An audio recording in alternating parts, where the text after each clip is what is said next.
আলহামদুলিল্লাহি রাব্বিল আলামিন ওয়াসসালাতু ওয়াসসালামু আলা সাইয়্যিদিল মুরসালিন আম্মা বা'দ ফাআউযু বিল্লাহি মিনাশ শাইতানির রাজীম বিসমিল্লাহির রহমানির রহিম আসসালাতু ওয়াসসালামু আলাইকা ইয়া রাসূলুল্লাহ ওয়া আলা আলিকা ওয়া আসহাবিকা ইয়া হাবিবাল্লাহ আসসালাতু ওয়াসসালামু আলাইকা ইয়া নবিয়াল্লাহ ওয়া আলা আলিকা ওয়া আসহাবিকা ইয়া নূরাল্লাহ। অনুষ্ঠানের নাম সেরা মানুষ কিভাবে হবেন। নবী করিম সাল্লাল্লাহু তাআলা আলাইহি ওয়া আলিহি ওয়াসাল্লাম এই বিষয়ে এত সুন্দর বাণী ইরশাদ করেছেন যে এর উপর আমল করতে থাকুন এবং সেরা মানুষ হতে থাকুন। এটা সম্পর্কিত আরেকটি বিষয় যা আমাদের জীবনের অনেক বড় একটি অংশ, তাতে সেরা হওয়া, সেরা মানুষ হওয়ার জন্য খুবই জরুরি। এবং সেই বিষয়টির মূল ভিত্তি হচ্ছে এই যে মৌলিকভাবে আমরা সেরা আছি নাকি নই, এটার যে প্রকৃত জ্ঞান অথবা এটার সঠিক পরীক্ষা, সেটা ওই লোক করতে পারে যাদের সাথে আমরা জীবন যাপন করি, যাদের সাথে জীবনে কেবল একবার সাক্ষাৎ হয়েছে, কখনো কখনো তাদের সাথে দেখা হয়। যদি সে আমাদের ব্যাপারে কোনো মন্তব্য করে, কোনো অভিমত দেয়, যদি বা তারও গুরুত্ব থাকতে পারে, কিন্তু এটা আবশ্যক নয় যে সেই অভিমত, সেই পর্যবেক্ষণ, সেই রায় সঠিক হবে। হতে পারে যে আমাদের সাথে একবার সাক্ষাৎকারী লোক আমাদেরকে জামানার ওয়ালি মনে করে, কিন্তু যাদের সাথে আমরা দিনরাত থাকি তারা আমাদেরকে ভালো মুসলমানও মনে করে না। এমন অবস্থায় যে অভিমত রয়েছে ওইসব লোকেদেরই দেখতে হবে যাদের সাথে আমাদের জীবনে অধিক সম্পর্ক আছে। এমন যেন না হয় যে দূরবর্তীদের জন্য আমরা সিদ্দিক, কিন্তু কাছের মানুষের জন্য মাআযাল্লাহ জিন্দিক। এমন হওয়া উচিত নয়। এই সম্পর্কে আমরা সবাই জানি যে আমাদের জীবনে সবচেয়ে বেশি সম্পর্ক থাকে সেটা স্বামী স্ত্রীর পরস্পরের মধ্যে থাকে।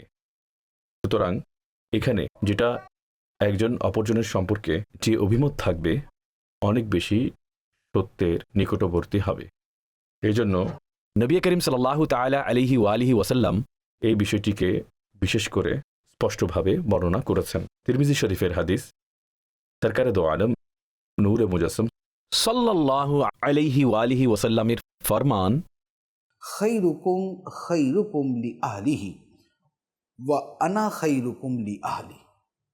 তোমাদের মাঝে উত্তম হচ্ছে সেই যে নিজের পরিবারের জন্য উত্তম, আর আমি তোমাদের মাঝে সবচেয়ে বেশি নিজের পরিবারের জন্য উত্তম। সুবহানাল্লাহ। এটা সর্বোচ্চ মানদণ্ড কোনো মানুষকে ভালো মানুষ হওয়ার জন্য, কোনো মানুষের সেরা মানুষ হওয়ার জন্য প্রমাণ হচ্ছে এই যে তার আচরণ, তার ব্যবহার, তার পরিবার, ঘরের মানুষের সাথে কেমন। আর এখানে ঘরের মানুষ, এটার এই শব্দটি অনেক ব্যাপক। সাধারণত এই শব্দটি স্ত্রী বলা হয়ে থাকে। আমাদের যে বিষয় তাও বেসিক্যালি স্ত্রী সম্পর্কিত। নবী করিম সাল্লাল্লাহু আলাইহি সাল্লামের আরও একটি খুবই সুন্দর ফরমান যা এই গুণের অন্য ধরনের শৈলীতে প্রতিবিম্বিত হয় যে স্বামীর আচরণ স্ত্রীর সাথে কেমন হওয়া উচিত। মুসলিম শরীফের হাদিস, নবী করিম সাল্লাল্লাহু আলাইহি সাল্লাম ইরশাদ করেছেন, কোনো মুমিন, কোনো মুমিনা স্ত্রীকে শত্রু যেন মনে না করে, তাকে নেহাত অত্যধিক অপছন্দ না করে। যদি স্ত্রীর কোনো আচরণ দ্বারা অসন্তুষ্ট হয় তাহলে অন্য কোনো অভ্যাস এমন হবে যে যা তার পছন্দ হবে। এই যে হাদিসে মোবারক রয়েছে, আপনি বিশ্বাস করুন, এটা হয়তো আমাদের পৃথিবীর অধিকাংশ মানুষের জীবন ভরে অনেক বিষয়ের মধ্যে পথ প্রদর্শন করে থাকে। যদিও এর সম্পর্ক স্ত্রীর সাথে বলে বর্ণনা করা হয়েছে, যদি স্ত্রীর কোনো অভ্যাস ভালো না লাগে তাহলে সেই আচরণের উপর মনোযোগ দিন যেটা ভালো। এমন তো হতে পারে না স্ত্রীর মধ্যে কোনো গুণ নেই, এমন হয় না। তো এখন এখানে কি বেসিক্যালি যদি আমরা আমাদের নতুন টার্ম দিয়ে বুঝতে চেষ্টা করি, এটা হচ্ছে পারফেকশনিজম। পারফেকশনিজম এটাকে আমরা বাংলায় বলতে পারি নিখুঁত হওয়া পছন্দ করা। অর্থাৎ এই মানসিকতা রাখা, আমি যে বিষয়টাই পাবো সেটা যেন পারফেক্ট, পরিপূর্ণ, কামিল, শ্রেষ্ঠ পেতে হবে। আমার যদি বন্ধু থাকে তাকে শ্রেষ্ঠ হতে হবে, সে সব দোষ থেকে পবিত্র মুক্ত থাকতে হবে। আমার যদি কারোর সাথে কোনো লেনদেন করতে হয় তাহলে ওই লেনদেনকারী ব্যক্তি যেন খুব শানদার হয়। আমার জীবনে যাই আমার সারাউন্ডিংস রয়েছে, আমার আশপাশের যে লোক আছে তারা একেবারে সবাই যেন খুব ভালো হয়। যদি আমার কোনো বস অথবা আমার কোনো অফিসার থাকে, একদম সেটা যেন 1 নম্বর হতে হবে। আর আমার কর্মচারীও এমন হতে হবে যারা ইশারাতেই কাজ করবে, একেবারে প্রত্যেকটা দিক থেকে সে পূর্ণাঙ্গ হবে। এটা হচ্ছে পারফেকশনিজম। কিন্তু এর ক্ষতি কি রয়েছে? বিষয় হচ্ছে এই যে মানুষ পারফেক্ট নয়। বাস্তবিকভাবে সবচেয়ে কামিল বুজুর্গ যারা, প্রথমে আম্বিয়ায়ে আলাইহিমুসসালাত ওয়াসসালামের এরপরে আবার এবং আর যেসব ঐতিহাসিক ব্যক্তিত্ব রয়েছেন তাদেরকে এটা এভাবে বলা যায় যে তারা পারফেকশনের অনেক উঁচু মানদণ্ডে থাকে, কিন্তু যেটা আমাদের সাধারণ জীবন রয়েছে তাতে পারফেকশনিজম সেখানে একেবারে সর্বোত্তম মানুষের পরিধিতে থাকা, এটা আমাদের সাধ্যে থাকে না। আমাদেরকে মানুষকে তার ঘাটতি সহ গ্রহণ করতে হয়। যদি আমরা বলি যে যেহেতু আমাদের সেবক, আমাদের চাকর সব দিক থেকে শ্রেষ্ঠ হবে, তো প্রথম কথা হচ্ছে এই, যদি সে এতই শ্রেষ্ঠ হতো তাহলে সে আমাদের চাকর হতো না, তো সেও এমন কোনো পোস্টে থাকতো অন্যরা তার চাকর হতো। দ্বিতীয় বিষয়, চাকরের বিষয়ে আমরা আশা রাখছি যে সে সব দিক থেকে শ্রেষ্ঠ হবে। সেই একই দিক থেকে যদি আমরা নিজেদেরকে দেখি, যদি সেই চাকর সবচেয়ে শ্রেষ্ঠ নয়, আমরা যে তাদের বস অফিসার, আমরা কি সবার চেয়ে সেরা? যেটা আমাদের পাশে, যেটা আমাদের সাইড, সেটা তো পারফেক্ট হয় না। কিন্তু আমরা অন্যদের দিক থেকে বলি যে একে পারফেক্ট হতে হবে।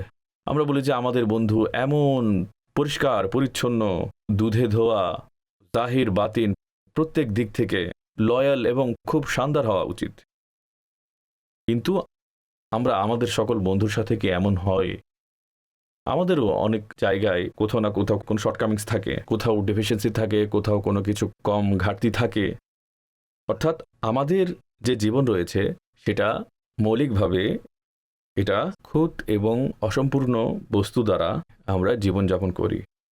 আর সেই সকল বিষয়ের মধ্যে যেটা সেই ব্যক্তিদের মধ্যে সবচেয়ে কাছের যে ব্যক্তি রয়েছেন সেটা হচ্ছে স্ত্রী এবং স্ত্রীর জন্য স্বামী।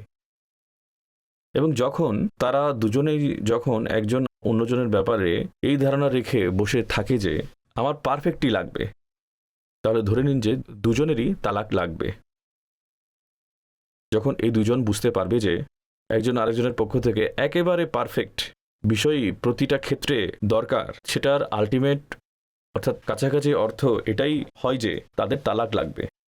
কারণ এমনটা হতেই পারে না স্বামী প্রত্যেকটা দিক থেকে পারফেক্ট হবে, আর এটাও হতে পারে না যে স্ত্রীও সব দিক থেকে পারফেক্ট হবে, সর্বশ্রেষ্ঠ এবং পূর্ণাঙ্গ হবে।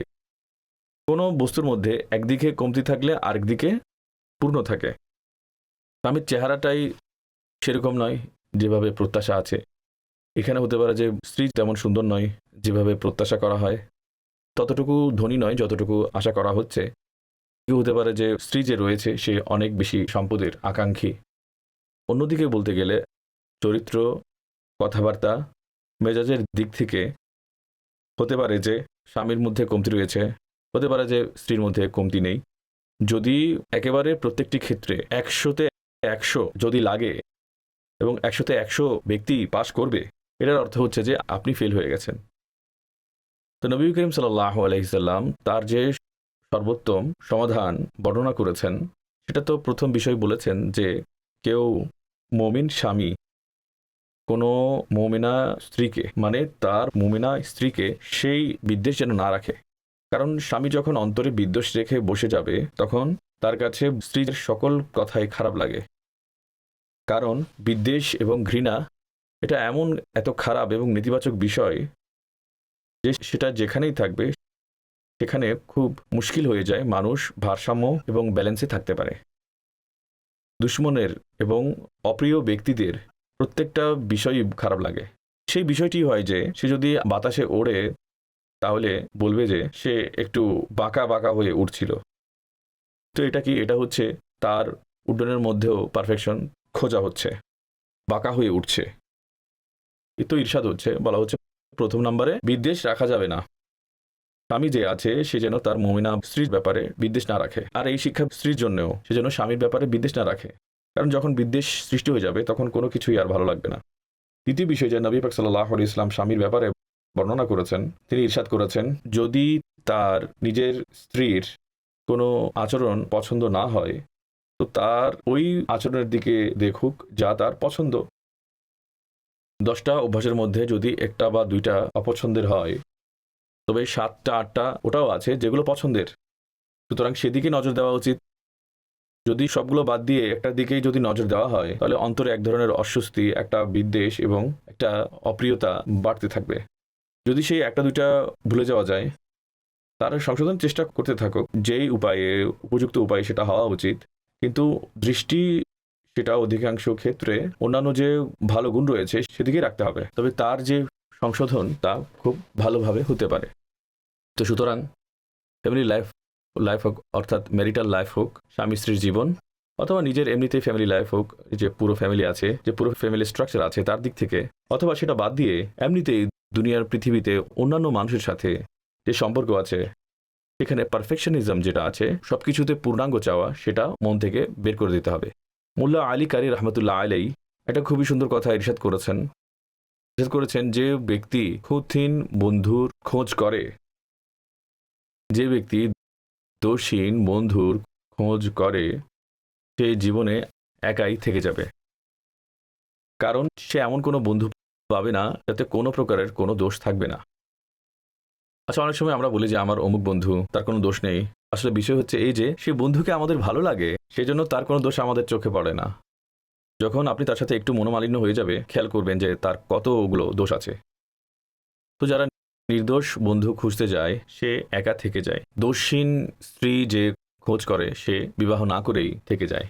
এভাবে দোষহীন যারা স্বামী খুঁজতে যায়, এরকম মহিলাও বিয়ে না করেই থেকে যায়।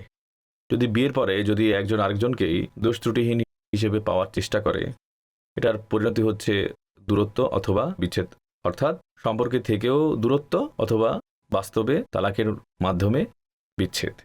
সুতরাং এখানে একটা খুবই সুন্দর হাদিস, সেটা আমাদের জীবনের অনেক দিকে আমাদের পথ প্রদর্শন করে। আরেকটি হাদিসে মুবারাকা, সেটাও এই বিষয় সম্পর্কিত। নবী করিম সাল্লাল্লাহু আলাইহি ওয়াসাল্লাম ইরশাদ করেছেন, পূর্ণাঙ্গ ঈমানওয়ালাদের মধ্যে ওই ব্যক্তি অন্তর্ভুক্ত যার চরিত্র সবচেয়ে উত্তম। পূর্ণাঙ্গ ঈমানদারদের মধ্যে ওই ব্যক্তি অন্তর্ভুক্ত যার চরিত্র সর্বোত্তম। আর তোমাদের মধ্যে সর্বোত্তম হচ্ছে সেই যে নিজেদের স্ত্রীদের সাথে সবার চেয়ে বেশি ভালো হবে। অর্থাৎ বিষয় হচ্ছে এই, নবী করিম সাল্লাল্লাহু আলাইহি ওয়াসাল্লাম এই বিষয়টি একবার বলেননি, এটা তিনি বারবার বলেছেন এবং অনেক সাহাবীদের বলেছেন, তোমাদের মাঝে সর্বোত্তম হচ্ছে সেই যে নিজের স্ত্রীদের সাথে সদাচরণ করে। আর এখানে এত তাকিদ দেওয়ার এবং বিভিন্ন ব্যক্তিকে এই কথাটি বিভিন্ন উপলক্ষে বারবার বলার কারণ এই যে এই বিষয়টি জীবনে অনেক বেশি গুরুত্ব রাখে। আর এটা জীবনের কেন্দ্রীয় এভাবে বলা যায় যে জীবন অতিবাহিত করার কাজগুলোর মধ্যে একটি কাজ, যেটা ব্যতীত সাধারণত মানুষের জীবন হয় না। তো এটা নবী পাক সাল্লাল্লাহু আলাইহি সাল্লামের শিক্ষা। এখন এই হাদিসে মোবারককে যদি আমরা একটু প্র্যাকটিক্যালি এর যে এক্সপ্লেনেশন রয়েছে সেটা বোঝার চেষ্টা করি, ইনশাল্লাহ। আচ্ছা, ঠিক আছে যে স্ত্রীর সাথে সদাচরণ করতে হবে, কিন্তু তার উপায় কি করব? সেই হাদিসে মোবারকার আলোকে আমরা আলোকিত হয়ে আমরা অল্প কিছু বিষয় খুবই সহজভাবে বোঝার চেষ্টা করব। বোঝার চেষ্টা করার জন্য বয়ান করছি, 10টি বিষয় বর্ণনা করছি। প্রথম বিষয়, স্ত্রীর সাথে সর্বোত্তম হওয়ার জন্য একটা উপায় হচ্ছে তার সাথে ভালোবাসা এবং আদরের প্রকাশ করা। একটা হচ্ছে ভালোবাসা এবং আদর করা, আরেকটা হচ্ছে তা প্রকাশ করা। এই দুটোর মাঝে পার্থক্য আছে। ভালোবাসা এবং অনুগ্রহ করা এটা তো সবার আগে। স্ত্রীর সাথে ভালোবাসা এবং তাকে স্নেহ করা এটা তো আচরণের মধ্যে সবার আগে। এটা হচ্ছে মূল এবং প্রধান লক্ষ্য। এটাই বরঞ্চ কোরআনে মজিদে স্বামী স্ত্রী সম্পর্কে বলা হচ্ছে, وَجَعَلَ بَيْنَكُم مَّوَدَّةً وَرَحْمَةً বলা হয়েছে যে আল্লাহ তাআলা তোমাদের মাঝে মাওয়াদ্দাত এবং রহমত স্থাপন করেছেন। মাওয়াদ্দাত ভালোবাসাকে বলা হয় এবং এর মধ্যে স্নেহের বিষয়টি অন্তর্ভুক্ত থাকে এবং দয়া সেটাও অনুগ্রহের একটি প্রকার। তো এটা তো মানে সত্তাগতভাবে খুবই জরুরি, মৌলিকভাবেই জরুরি। কিন্তু এখানে আরেকটি বিষয় বর্ণনা করতে চাইছি, সেটা হচ্ছে ভালোবাসা এবং অনুগ্রহের প্রকাশ। আপনারা বিশ্বাস করুন, নারীরা এই বিষয়টি আরও ভালো বুঝতে পারে। অনেক স্ত্রীদের একটা অভিযোগ থাকে, আমাদের স্বামী আমাদেরকে তো ভালোবাসে কিন্তু কখনো প্রকাশ করে না। আর প্রকাশের যে উপকারিতা রয়েছে সেটা নিজের। তো প্রথম বিষয় কি হলো যে স্বামী তার স্ত্রীর জন্য ভালোবাসা এবং স্নেহ প্রকাশ করবে। এখন তার পদ্ধতি কি? এটা হচ্ছে এভাবেই, যেটা সাধারণ জীবনের মধ্যে, যে তার সাথে এই ধরনের কথা বলা, যে যাতে তার ভালো ভালো অনুভূতির প্রকাশ পায়। দ্বিতীয়টি, ছোট ছোট বিষয়ে শুকরিয়া আদায় করা। এটা এমনিতেই প্রথম বিষয়ের মধ্যে অন্তর্ভুক্ত, ছোট ছোট বিষয়ে শুকরিয়া আদায় করা। এটা দেখা যায় যে স্ত্রী অনেক সময় অনেক ক্ষেত্রে শুকরিয়া আদায় করে। স্বামীদের তৌফিক এক্ষেত্রে একটু কম হয় যে তারা তাদের স্ত্রীর শুকরিয়া আদায় করবে। যদিও এটা দেখতে ছোট একটা বিষয়, কিন্তু বাস্তবতা অনেক বড়। পানি দেওয়ার সময়, চা পেশ করার সময়, খাবার খাওয়ানোর সময়, কাপড় ইস্ত্রি করে দেওয়ার সময়, কাপড় ধোয়ার সময়, এরকম ঘটনার ক্ষেত্রে দিনরাত 50টি ঘটনা ঘটে থাকতে পারে। সেখানে স্বামী তার মুখ দিয়ে জাযাকাল্লাহ খায়রা, শুকরিয়া, থ্যাংক ইউ, মেহেরবানি, অনেক বেশি ধন্যবাদ, এই ধরনের শব্দ যদি বলে, তাহলে বিশ্বাস করুন যে তার দাম ও মূল্য এমন যে যদি অন্য কোথাও বলা হয়ে থাকে এবং তার ওজন যদি 1 কিলো হয়ে থাকে, স্ত্রীকে এই কথা বলার পর তার ওজন 10 কেজি বেড়ে যায়। আর এটা এই সময়টাতে অনেক বেশি প্রভাবাত্মক হয়ে থাকে। তো ভালোবাসা এবং আদর প্রকাশ করুন। আচ্ছা, এখানে আরও একটি বিষয় অন্তর্ভুক্ত যে এইভাবেও হতে পারে যে মাঝে মধ্যে কোনো গিফট দেওয়া উচিত। এটা মনে রাখুন, এটা বরং এটা অনেক খুব একটা সুন্দর বিষয় যা আমি আপনাদেরকে জানাচ্ছি। বড় পুরস্কার মানুষকে কম খুশি দেয়, আর ছোট পুরস্কার মানুষকে অনেক বেশি খুশি দেয়। কারণ কি? কারণ বড় পুরস্কার মানুষ সবসময় দিতে পারে না। যদি কোনো ব্যক্তি তার স্ত্রীকে যদি সোনার একটি সেট তৈরি করে দেয় 10 লাখ টাকার, তাহলে সেটা কি প্রতিদিন বানিয়ে দেবে 10 লাখ টাকার সেট? প্রতি মাসে বানিয়ে দেবে? প্রতি বছর বানিয়ে দেবে? এটা খুবই মুশকিল হবে।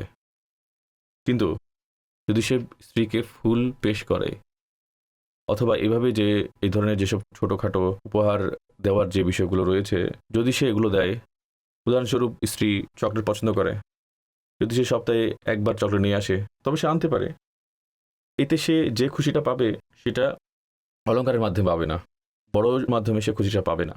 তো যদি এখন অল্প করে নিজের মানসিকতাকে যদি পরিবর্তন করা যায়, যেগুলো ছোট পুরস্কার রয়েছে সেগুলো যদি দেওয়া শুরু করে দেন, বাড়ি থেকে কেউ যদি খাবারের বিষয় নিয়ে আসে, যতটুকু তার সামর্থ্য আছে, একটা সংখ্যা এরকম রয়েছে যারা এই ধরনের ক্ষমতাগুলো রাখে। তো বলার উদ্দেশ্য হচ্ছে এই যে ছোট ছোট বিষয় উপহার দেওয়া, এটা হচ্ছে নিজের প্রেম ভালোবাসার প্রকাশ। আপনি প্রতি বছরে 1 লাখ টাকা ধরিয়ে দিলেন এবং তারপর পুরো বছর ক্লোজ আপ, আপনি দ্বিতীয়বার আর নাম নেবেন না। তার থেকে বরং এটা উত্তম যে যদি কেউ 1 লাখ টাকা দেয় তবে সেটাকে 12 মাসে ভাগ করে দিন এবং মাসের মধ্যে সেটাকে সপ্তাহে ভাগ করে দিন।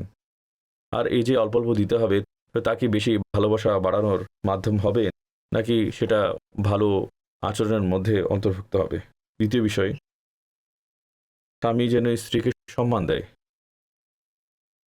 এটা হচ্ছে এমন বিষয়, যেমন আমাদের একটি শ্রেণী রয়েছে আমাদের মানুষের, যে হ্যাঁ এটাই কোনো বিষয়, বিবিকে সম্মান দেওয়া। আর এই স্ত্রী তো আমাদের মা নয়, তাকে সম্মান দিতে হবে। অর্থাৎ স্ত্রীর জন্য তাকে বসিয়ে রাখানো, এটা একটি আজব প্রশ্ন। মূলত সম্মান তো প্রত্যেক মানুষকেই দিতে হয়। সম্মান তো মানুষ বাচ্চাকেও দেয়। যদিও তরিকা ভিন্ন, কিন্তু সমান তো সবাইকে দিতে হয়। স্ত্রীকে সমান দেওয়া, এটা হচ্ছে তার মতামতকে গুরুত্ব দিন।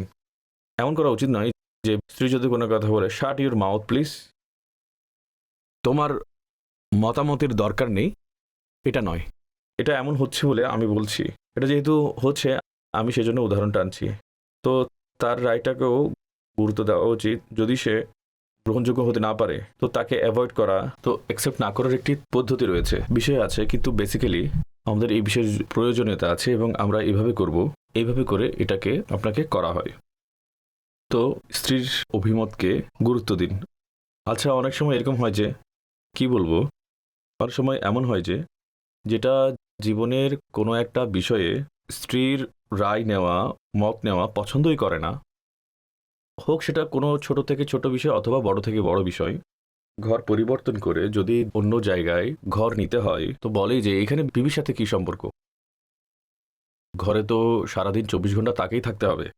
আচ্ছা, এমন কিছু লোক দুনিয়াতে আছে যারা তাদের সন্তানদের বিয়ে করায় তার স্ত্রীর সাথে, অর্থাৎ ওই সন্তানের মায়ের সাথে পরামর্শ করে না।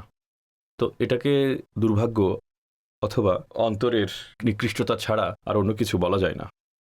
যে ভাই, সে যদি তোমার সন্তান হয়ে থাকে তাহলে কি এই মহিলারও সন্তান কি নয়? তারও তো সন্তান। তোমাকে শরীয়ত একটি এখতিয়ার দিয়েছে, কিন্তু সেখানে সেই এখতিয়ারে বলা হয়নি যে একে অসম্মান করতে হবে। তো তার রায়কে, তার মতকে গুরুত্ব দিন। দ্বিতীয় বিষয়, স্ত্রীর উপস্থিতিতে অথবা অনুপস্থিতিতে তার সম্মানের খেয়াল রাখুন। এমন হয় যে মানুষ সামনে সম্মান করুক আর নাই করুক, ধরে নিলাম সম্মান করে, কিন্তু যখন একটু তারা বন্ধুদের সাথে থাকে বিবি সম্পর্কে সব ধরনের ভালো মন্দ বলে ফেলে, হোক সেটা তাদের বন্ধুর মধ্যে অথবা ভাইদের মধ্যে অথবা তার মা বাবার সামনে বলে অথবা অন্য কোনো আত্মীয়ের সামনে বলে। এই পদ্ধতি দ্যাট ইজ ভেরি ডেঞ্জারাস। অন্তরের মধ্যে প্রকৃতপক্ষে সম্মান নেই। কখনো যেখানে অল্প করে একটু আউট পরিবেশ পাওয়া গেল, তো সেখানে যা ইচ্ছা সে বলে দিল। সুতরাং স্ত্রীকে সম্মান দেওয়া উচিত। স্ত্রীকে সম্মান দেওয়ার মধ্যে এই বিষয়টিও রয়েছে যে স্ত্রীর যারা ফ্যামিলি আছে তাকেও সম্মান দিতে হবে, যে তাদের ব্যাপারে এতটুকু বুঝে নেওয়া যে তাদের সাথে আমাদের সম্পর্ক বাদশা এবং প্রজার সম্পর্ক। যেমন কিছু মানুষের বিয়ে হয়, তো বিয়ের আগে সে খুব ভালো মানুষ থাকে, কিন্তু বিয়ের পরে একদম সে এভাবে প্রকাশিত হয় যে সে একেবারে বাদশা হয়ে যায়, আর স্ত্রী ফ্যামিলি আছে তারা প্রজা হয়ে যায়। তো আমি যখন শ্বশুরবাড়ির রাস্তা দিয়ে হাঁটবো, স্ত্রী ঘরের লোকেরা তো অনেক দূরে, রাস্তার পাশের লোকজনও বের হয়ে স্যালুট দিতে হবে, সবাই আমাকে সালাম করবে। যদি না করে, স্বামীর অভিযোগ শুরু, তার সারা জীবন গালিগালাজ করা শুরু। তো বেসিক্যালি এই ধরনের যে মানুষ রয়েছে সে হচ্ছে কম আকলের লোক এবং মানে অনেক অকথ্য গুণের সে অধিকারী। তো স্ত্রীর মা বাবাকে এবং তার পরিবারকে সম্মান করতে হবে এবং সদাচরণ করতে হবে। এটা হচ্ছে স্ত্রীর সাথে সদাচরণ করার মধ্যে অন্তর্ভুক্ত, যে ব্যাপারে নবী পাক সাল্লাল্লাহু আলাইহি সাল্লাম তাকিদ দিয়েছেন। তৃতীয় বিষয় হচ্ছে স্বামী ধৈর্য এবং সহ্যের প্রদর্শন করবে। এমন নয় যে প্রত্যেকটা ক্ষেত্রে তাকেই যাই বলবো তাই বলবো। যদি কখনো সামনের থেকে যদি কোনো কারণে রিয়াকশন চলে আসে, তো তার মধ্যে সহ্য করার কোনো প্রশ্নই আসে না। তো ধৈর্য এবং সহ্যের প্রদর্শন করা এটা দুর্বলতা নয়, সাহসিকতা। তো সুতরাং নিজের এই যে গুণ যেটা রয়েছে সেটা সৃষ্টি করা উচিত। একইভাবে ধৈর্য এবং সহ্যের মধ্যে এই বিষয়টিও রয়েছে যে স্ত্রীর ভুলগুলো ক্ষমা করা।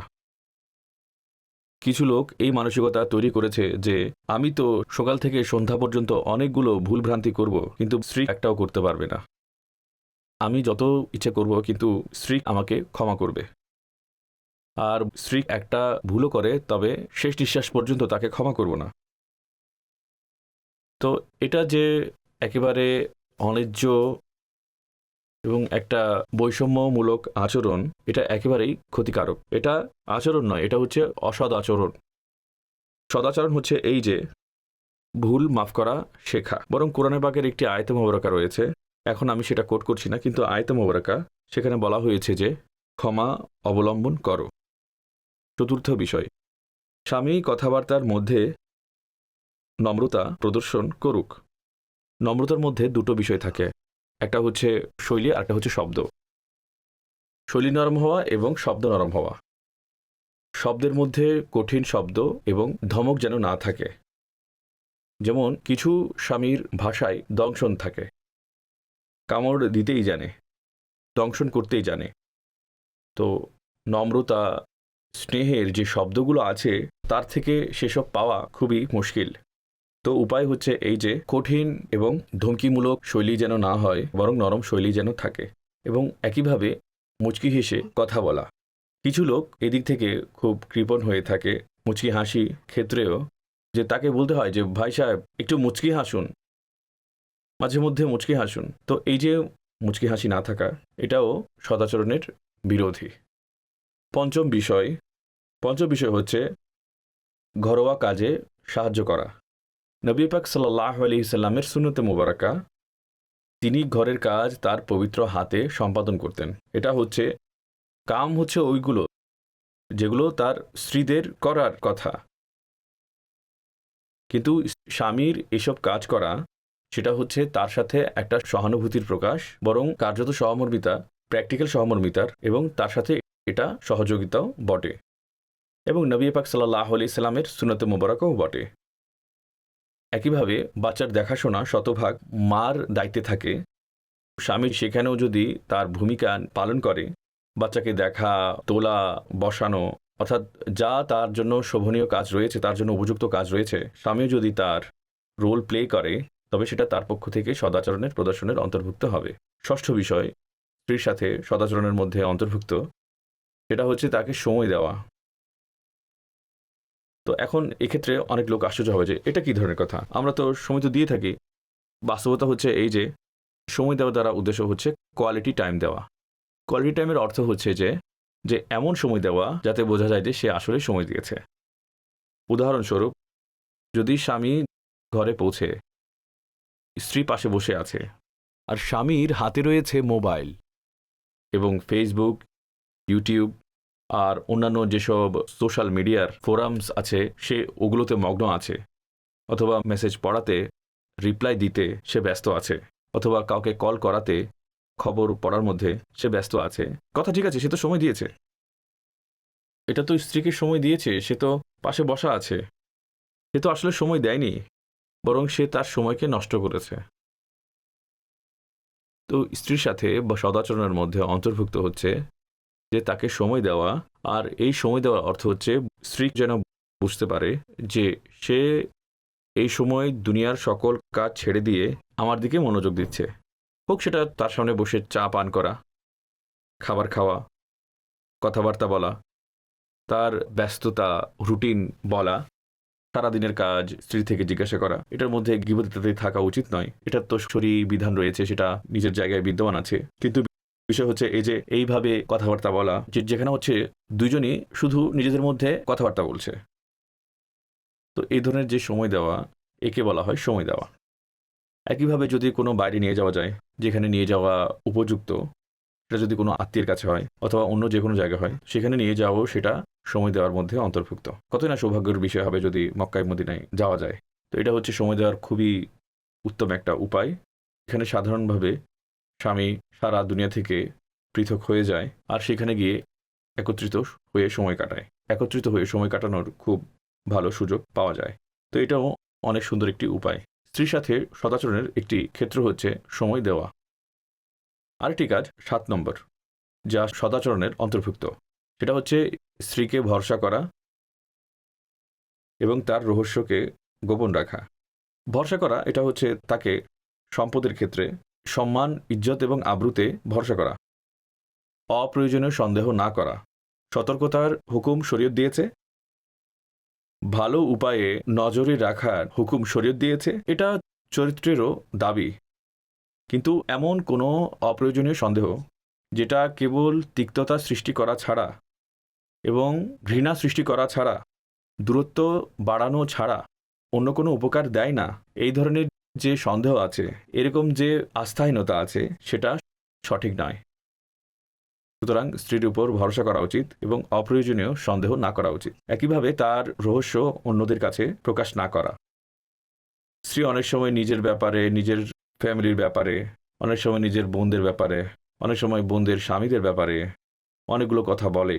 অনেক সময় কথা বলা জায়েজ হয়, অনেক সময় কথা বলা জায়েজ নয়, অনেক সময় গীবত হয়, দোষ অন্বেষণ হয়। এখন যাই হোক, যা হয়ে গেছে, এখন কথা হচ্ছে একটি গুণ, উদাহরণস্বরূপ যে তারা পরস্পর বন্ধু, একজন বন্ধু গিয়ে অন্য একজন বন্ধুকে বলে দেয় যে এই কাহিনী শোনায় যে আমার স্ত্রী তো তোমার ব্যাপারে এই কথাটা বলছিল, যে তোমার স্ত্রী তোমার ব্যাপারে এই কথাটা বলছিল, অথবা তোমার শাশুড়ি তোমার ব্যাপারে এই কথা বলছে। তো এখন এর যে ভয়াবহতা সেটা আপনি বুঝতে পারেন, আপনি জানেন। কারণ যে বন্ধু রয়েছে সে প্রথমেই তার বুদ্ধিকে লাথি মারবে। সে এটা চিন্তাই করবে না যে যদি সে এই কথাটা বলেছে, প্রথমে এই কথা চিন্তা করা উচিত যে আসলে এ ধরনের কথা হতে পারে, এ ধরনের বিষয় ঘটতে পারে, এটার সত্যায়ন হতে পারে নাকি পারে না। দ্বিতীয় বিষয়, এই কথা যে বলেছে তার সঙ্গী যদি সত্যি ঘটনা বলে, অর্থাৎ সে যে ঘটনা বলেছে সেটা সত্যি, তো ভাই সে যে এই কথা বলে সেটা তো ঝগড়া করা, এটা তো চগুলখুরি, এটা তো চগুলখুরি। এই দিকের কথা ওই দিকে বলে পরস্পরের মাঝে লড়াই করানো, এটা তো চগুলখুরি। তো চগুলখুরের কথা কেন শুনছো? কিন্তু আমি আপনাদেরকে প্রথম কথা যেটা বলেছি, এটা এইভাবে বলা যায় যে 99% কথা থাকে, সেটাই হয়ে থাকে যদি একজন আরেকজনকে এসে কোনো কথা বলে, যে শ্রোতা সে সর্বপ্রথম নিজের আকলকে লাথি মেরে দেয়, তার বুদ্ধিকে আর ব্যবহার করবেই না। এখন কেবল অন্ধ আবেগ এবং মূর্খতাপূর্ণ ক্রোধ, রাগ এবং অসদাচরণ, এবং এইভাবেই সে সামনে চলতে থাকে। তো এটা কি সদাচরণ? অসদাচরণের নিকৃষ্ট প্রকার। এটা হচ্ছে অসদাচরণের নিকৃষ্ট প্রকারের একটি। তো সুতরাং আবেদন হচ্ছে এই যে ভরসা করা এবং তার রহস্য গোপন রাখা। আপনার স্ত্রী যদি কারো ব্যাপারে কোনো কথা বলেও দেয়, সেটা বলা জায়েজ থাকুক অথবা না থাকুক, সেটা কমপক্ষে আপনার কাছে গোপন রাখুন। কোনো রহস্যপূর্ণ কথা হয়ে থাকে সেটাকে অবশ্যই গোপন রাখুন। একজন বুজুর্গের খুবই সুন্দর একটা ঘটনা আমার মনে এসেছে, যে সে তার স্ত্রীকে তালাক দিতে যাচ্ছিলেন। তো কোন একজন ব্যক্তি এসে বলল যে হুজুর কি হয়েছে, আপনি আপনার স্ত্রীকে তালাক দিচ্ছেন? তো তিনি বললেন, আমার স্ত্রী, আমি তোমাকে কেন বলবো, তালাক তো এখনো দেইনি, সে আমার স্ত্রী, তো তার যে খুঁত সেটা আমি তোমাকে কেন বলবো, কেন তালাক দিচ্ছি? সে বলল জি। তো এখন বুজুর্গ তালাক দিয়ে দিলেন। তো তালাকের পরে কোনো ব্যক্তি আবার এলো, অথবা ওই ব্যক্তি আবার এলো, তো এখন তো বলুন আপনি আপনার স্ত্রীকে তালাক কেন দিয়েছিলেন? তো বললেন যে এ তো এখন পরনারী, আমি তোমার কাছে পরনারীর কথা কেন বলবো? তো আপনি বুঝতে পারছেন যে সঠিক চারিত্রিক, মানবিক এবং ইসলামী সঠিক শরীয়তের যে চিন্তা সেটা হচ্ছে এটাই। কিন্তু আমাদের এখানে ওইটাই যেটা বলা হয় যে যখন কেউ গীবত করে, যে শয়তান এসে তার মুখে টকবক করতে থাকে, মজাই লাগে কারো দোষ বর্ণনা করতে। তো এই ধরনের আচরণ করা উচিত নয়। আচ্ছা, সদাচরণ, স্ত্রীর সাথে সদাচরণের মধ্যে আরও একটি গুরুত্বপূর্ণ বিষয় হচ্ছে যে তাকে শিক্ষা দেওয়া এবং তাকে দিন শেখানো। শিক্ষা দেওয়া এবং তাকে দিন শেখানো। আচ্ছা, শিক্ষার মধ্যে দুই ধরনের বিষয় হতে পারে। এখানে দুনিয়াবি শিক্ষাও হতে পারে, যেগুলো জায়েজ আছে এবং যাতে সে উপকৃত হয়, এই ধরনের শিক্ষা দেওয়া। যেমন আজকাল তো অল্প বিস্তর একটু আশ্চর্য বিষয় লাগে যে একটা যুগ ছিল যখন পড়ালেখা জানার ব্যক্তি খুব বেশি ছিল না। এখনও অনেক জায়গায় আপনারা সেটা দেখতে পাবেন যে তার স্ত্রী পড়ালেখা জানতো না, পড়ালেখা শিখিয়ে দিতেন, তার কোনো ব্যবস্থা করে দিতেন, অথবা সে যদি কোনো বিষয় না জানে তা তাকে শিখিয়ে দেওয়া। ম্যানার্স এটা, আদব এটা, অমুক জায়গার আদব এইটা, তমুক জায়গার আদব এইটা, এই জায়গার এটিকেট এটা, যাতে সে সেই সম্পর্কে কোনো যদি কাজ করে সে অনুযায়ী করে। মেহমানকে কিভাবে রিসিভ করতে হয়, তাকে কিভাবে সিএফ করতে হয়। যদি কেউ যদি না শিখে থাকে মেহমানকে সিএফ কিভাবে করে, বসে বসে মেহমানকে বলে দিল বাই বাই, এটা এইভাবে করে না, মেহমানকে একটু দরজা পর্যন্ত গিয়ে এগিয়ে দিতে হয়। তো এই ধরনের যেসব আদব রয়েছে, এগুলোর একটি পদ্ধতি রয়েছে, স্ত্রীকে সেগুলো শেখান এবং তার সাথে তাকে দ্বীনের শিক্ষা দিন। যদি সে তার বাপের বাড়ি থেকে কোরআন যদি না শিখে আসে, নামাজ পড়া না শিখে, দিনের যেসব জরুরি আহকাম রয়েছে, যেগুলো শেখা শরীয়ত ফরজ ঘোষণা করেছে, অথবা ওয়াজিব অথবা সুন্নত বলেছে, অথবা মুস্তাহাব যা রয়েছে, তো এগুলো স্তরে স্তরে স্ত্রীকে শেখানোর ব্যবস্থা করুন। যদি নিজে পারেন নিজে শেখান, অথবা শেখানোর কোনো ব্যবস্থা করে দিন, অ্যারেঞ্জমেন্ট করে দিন, যেটা করতে পারেন। তো এটা হচ্ছে স্ত্রীকে শিক্ষা দেওয়া এবং দিন শেখানো। বিবির সাথে সদাচরণের নবম অধিকার, এটা হচ্ছে তার আর্থিক অধিকার আদায়। আর্থিক অধিকার আদায়ের মধ্যে যেমন তাকে খরচ দেওয়া, পোশাক দেওয়া, বাসস্থান দেওয়া, এটা খুবই পরিচিত বিষয়, সবাই তা জানে।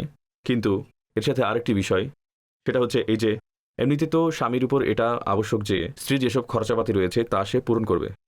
অর্থাৎ তার খাবার দাবারের পুরো ব্যবস্থা করতে হবে, কাপড় চোপড়ের ব্যবস্থা করতে হবে, বাসস্থানের ব্যবস্থা করতে হবে। তো এখানে যেটা শরীয়ত ওয়াজিব সেটা পরিপূর্ণ হয়ে গেছে। কিন্তু স্ত্রীকে পরার জন্য যেটা শরীর পোশাক দেওয়া জরুরি, তো এখন তার সাথে সময়ে সময়ে শীত, গ্রীষ্ম, বর্ষায় অতিরিক্ত যদি কোনো পোশাক উপহার হিসেবে দেওয়া হয়, এটা কি তার সাথে অসদাচরণ হয়ে যাবে? না, এটা হচ্ছে সদাচরণ, এটা হচ্ছে ভালো আচরণ। কোথাও গেছেন, সেখান থেকে ফিরে আসার সময় ভালো বস্তু তাকে উপহার হিসেবে দিলেন, এটা খুব ভালো কথা। একইভাবে যদি টাকা থাকে, এটা হচ্ছে যে স্ত্রীর হাতে কেবল ঘরের প্রয়োজনীয় দ্রব্যের খরচ ব্যতীত যেগুলো অবশ্যই লাগবে, এগুলো ছাড়া আর কোনো টাকা দেওয়া যাবে না, এটা নয়। বরং অতিরিক্ত টাকা দিন, তার মালিকানায় ওই টাকা দিন, মালিকানা রূপে দিন। এগুলো হচ্ছে ঘরের খরচ, আর বাকিগুলো হচ্ছে তোমার খরচের জন্য, তুমি যেভাবে চাও খরচ করতে পারো। যদিও এটা হক নয়, কিন্তু সদাচরণ, এটা হচ্ছে সদাচরণ। আর দশম আরও একটি অধিকার, দশম উপায়, হক নয়, এটা হচ্ছে সদাচরণের দশম উপায়, সেটা হচ্ছে সুন্দর ব্যবহার এবং মুচকি হাসি। সুন্দর আচরণ, তার সাথে সুন্দর আচরণ করা, মুখে মুচকি হাসি রাখা। এটা না হওয়া উচিত যে কোনো ব্যক্তি শিখলো যে ঘরে গেলে মুচকি হেসে ঘরের লোকেদের সাথে দেখা করে, তো যখন প্রথমবার ঘরে গিয়ে তার স্ত্রীর সামনে মুচকি হাসলো, তার সাথে বিবি বেহুঁশ হয়ে গেল। কারণ তার বিয়ে হয়েছে 10 বছর, সে তাকে কখনো হাসতে দেখেনি। মনে হলো যে হয়তো তার স্বামী পাগল হয়ে গেছে, অথবা তার মাথা নষ্ট হয়ে গেছে।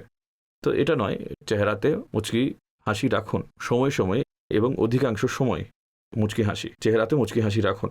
এটাকে এইভাবে বলা যায় যে এটা সদাচরণের খুবই সুন্দর একটি উপায়। এমন না হোক যে সারা জীবন কেটে গেছে, এটা যেন বলতে না হয় যে মাঝে মধ্যে একটু মুচকি হাসুন। জানা নেই যে আপনার এই মুচকি হাসির কারণে কত সমস্যার সমাধান হয়ে যায়, এমনটা না হোক। তো সুতরাং ঘরে যে মুচকি হাসির যে আচরণ আছে তা অবলম্বন করুন। এখন এই সকল বিষয়কে সামনে রেখে ওই হাদিসে মোবারক যেটা আমরা শুরুতে বর্ণনা করেছি সেটা আবার শুনুন। নবী পাক সাল্লাল্লাহু আলাইহি ওয়াসাল্লাম ইরশাদ করেছেন যে তোমাদের মধ্যে সর্বোত্তম ব্যক্তি হচ্ছে সেই যে তার ঘরের মানুষের সাথে সর্বোত্তম, এবং আমি তোমাদের মধ্যে সবচেয়ে বেশি নিজের ঘরের মানুষের সাথে সদাচরণকারী। আল্লাহ তাবারক ওয়া তাআলা আমল করার তৌফিক দান করুন। আমিন বিজাহিন নবিল আমিন সাল্লাল্লাহু আলাইহি ওয়াসাল্লাম।